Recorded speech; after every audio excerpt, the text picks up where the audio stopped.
আসসালামু আলাইকুম ভিউয়ার্স। বাংলাদেশের সর্বশেষ আপডেট সংবাদে আপনাদের স্বাগত।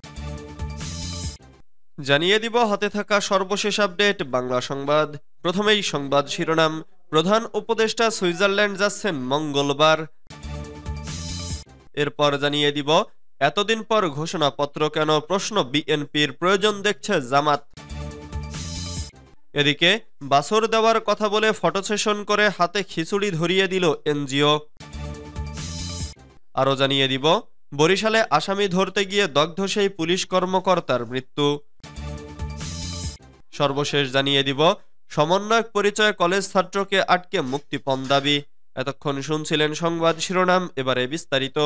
তবে অনুরোধ থাকবে ভিডিওটিতে একটি লাইক করবেন এবং কমেন্ট করে জানিয়ে দিবেন কোন জেলা থেকে আপনি আমাদের এই ভিডিওটি দেখছেন। প্রধান উপদেষ্টা সুইজারল্যান্ড যাচ্ছেন মঙ্গলবার। বিশ্ব অর্থনৈতিক ফোরামের বার্ষিক সম্মেলনে যোগ দিতে আগামী মঙ্গলবার সুইজারল্যান্ডের ডভস যাচ্ছেন প্রধান উপদেষ্টা মোহাম্মদ ইউনূস।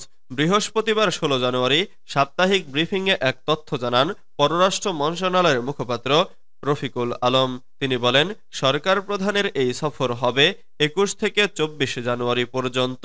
প্রধান উপদেষ্টার সফর সঙ্গী হিসেবে সম্মেলনে অংশগ্রহণ করবেন প্রধান উপদেষ্টার আন্তর্জাতিক বিষয় সংক্রান্ত বিশেষ দূত লুৎফে সিদ্দিকী এবং এডিজি বিষয়ক প্রধান সমন্বয়ক লামিয়া মোরশেদ। তিনি আরও বলেন, প্রধান উপদেষ্টা সম্মেলনে অংশগ্রহণকারী বিভিন্ন সরকার ও রাষ্ট্রপ্রধান সহ গুরুত্বপূর্ণ আন্তর্জাতিক সংস্থা এবং আন্তর্জাতিক গণমাধ্যম প্রতিনিধিদের সঙ্গে সাক্ষাৎ করবেন বলে আশা করা যাচ্ছে। এতদিন পর ঘোষণাপত্র কেন, প্রশ্ন বিএনপির, প্রয়োজন দেখছে জামাত। অন্তর্বর্তী সরকার গঠনের ৫.৫ মাস পর জুলাই গণঅভ্যুত্থানের ঘোষণাপত্র প্রণয়নের প্রয়োজন হলো কেন, এই প্রশ্ন তুলেছে বিএনপি। একই সঙ্গে সবার সঙ্গে আলোচনার ভিত্তিতে, ঐক্যমতের ভিত্তিতে এটা করার ওপর জোর দিয়ে দলটির পক্ষ থেকে বলা হয়েছে, ফ্যাসিবাদ বিরোধী ঐক্যে যেন ফাটল না ধরে সেদিকে সরকারকে খেয়াল রাখতে হবে। জামাত বলেছে, ঘোষণাপত্রের প্রয়োজন রয়েছে, তবে তা হতে হবে ঐক্যমত্যের ভিত্তিতে।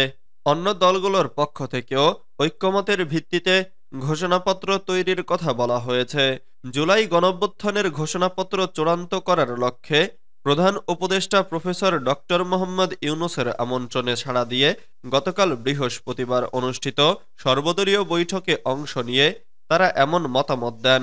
রাজধানীর ফরেন সার্ভিস একাডেমিতে আয়োজিত এই বৈঠকে বিএনপি ও জামাত সহ বিভিন্ন রাজনৈতিক দলের প্রতিনিধি, শিক্ষার্থী প্রতিনিধি ও অংশীজনরা অংশ নেন। বৈঠকের শুরুতে স্বাগত বক্তব্য রাখেন প্রধান উপদেষ্টা। সবার মতামত প্রদান শেষে তিনি সমাপনী বক্তব্য দেন। বৈঠকে আইন উপদেষ্টা ডক্টর আসিফ নজরুল, গৃহায়ন ও গণপূর্ত উপদেষ্টা আদিলুর রহমান খানও উপস্থিত ছিলেন। তবে আমন্ত্রণ পেলেও বৈঠকে যাননি সিপিবি। আর আমন্ত্রণ না পাওয়ায় সংবাদ সম্মেলন ডেকে ক্ষোভ প্রকাশ করেছে বিএনপির মিত্র জোট ১২ দলীয় জোট। বছর দেওয়ার কথা বলে ফটো সেশন করে হাতে খিচুড়ি ধরিয়ে দিল এনজিও। প্রকল্পের নাম হতদরিদ্রদের মাঝে উন্নত জাতের গাভীর বাছুর বিতরণ। বরাদ্দ রয়েছে ৫ লাখ টাকা। সুফলভোগী দুস্থ ১০ নারী। কিন্তু তাদের প্রশিক্ষণের নামে বাছর দেওয়ার কথা বলে ডেকে এনে শুধু বাছর হাতে ধরিয়ে ছবি তুলে খিচুড়ি দিয়ে বিদায় করা হয়েছে। কাউকে বাছুর দেয়া হয়নি।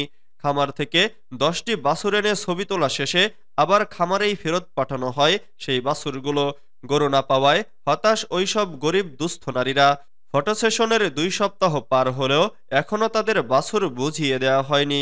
প্রকল্পের টাকা পুরোটাই আত্মসাতের অপচেষ্টা করা হয়েছে, এমনই গুরুতর অভিযোগ উঠেছে পাবনার চাটমোহর উপজেলার মূলগ্রাম ইউনিয়নের রেলবাজার এলাকার মানবসেবা উন্নয়ন সংস্থা নামে একটি এনজিওর নির্বাহী পরিচালক MS আলম বাবলুর বিরুদ্ধে।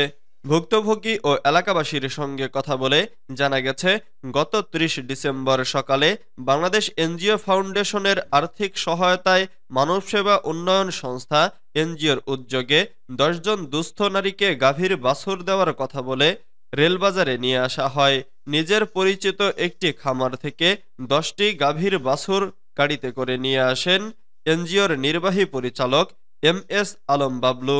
এরপর এলাকার কিছু ব্যক্তিকে তার বাসভবন সংলগ্ন এনজিওর সামনে ডেকে এনে ১০ জন নারীকে দাঁড় করিয়ে গরু দেওয়ার ফটো সেশন করেন।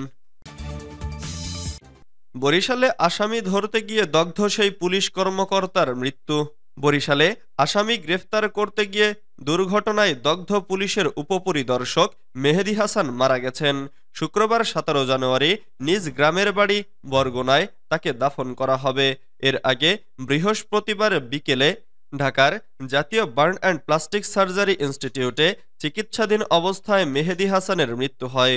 মেহেদী বরিশাল মেট্রোপলিটন পুলিশের বিমানবন্দর থানায় সাব ইন্সপেক্টর পদে কর্মরত ছিলেন। জানা গেছে, গত ৬ জানুয়ারি বিমানবন্দর থানার রহমতপুর এলাকায় ওয়ারেন্টভুক্ত আসামি ধরতে গিয়ে এক ইটভাটায় অগ্নিদগ্ধ হন এসআই মেহেদী হাসান। এ সময় তার শরীরের বেশিরভাগ অংশ পুড়ে যায়। পরে তাকে উদ্ধার করে বরিশাল শেরেবাংলা মেডিকেল কলেজ হাসপাতালে ভর্তি করা হলে সেখানে কর্তব্যরত চিকিৎসকরা তাকে উন্নত চিকিৎসার জন্য ঢাকায় পাঠান। ঢাকায় বার্ন ইউনিটে টানা ১০ দিন মৃত্যুর সাথে পাঞ্জা লড়ে অবশেষে বৃহস্পতিবার বিকেলে তিনি হার মানেন। মেহেদী হাসানের বাড়ি বরগুনা জেলায়। তিনি পুলিশের ৩৮তম ব্যাচের সদস্য ছিলেন। ৪ বছর আগে পুলিশে যোগদান করেন তিনি। সর্বশেষ বিমানবন্দর থানায় কর্তব্যরত ছিলেন। বিমানবন্দর থানার ভারপ্রাপ্ত কর্মকর্তা ওসি মোহাম্মদ জাকির শিকদার বলেন, ওয়ারেন্টভুক্ত আসামি ধরতে গিয়ে আগুনে পুড়ে যান এসআই মেহেদী। বৃহস্পতিবার দুপুরে ঢাকায় চিকিৎসাধীন অবস্থায় মারা গেছেন তিনি। শুক্রবার তার গ্রামের বাড়ি বরগুনায় দাফন করা হবে। মেহেদীর মৃত্যুতে গভীর শোক জানিয়েছে বরিশাল মেট্রোপলিটন পুলিশ হেডকোয়ার্টার্স। সমন্বয়ক পরিচয়ে কলেজ ছাত্রকে আটকে মুক্তিপণ দাবি। রাজশাহী সিটি কর্পোরেশনের সাবেক মেয়র এএইচএম খায়রুজ্জামান লিটনের পরিত্যক্ত বাড়িতে সমন্বয়ক পরিচয়ে এক কলেজ ছাত্রকে আটকে রেখে মুক্তিপণ আদায়ের চেষ্টা করেন ৩ যুবক।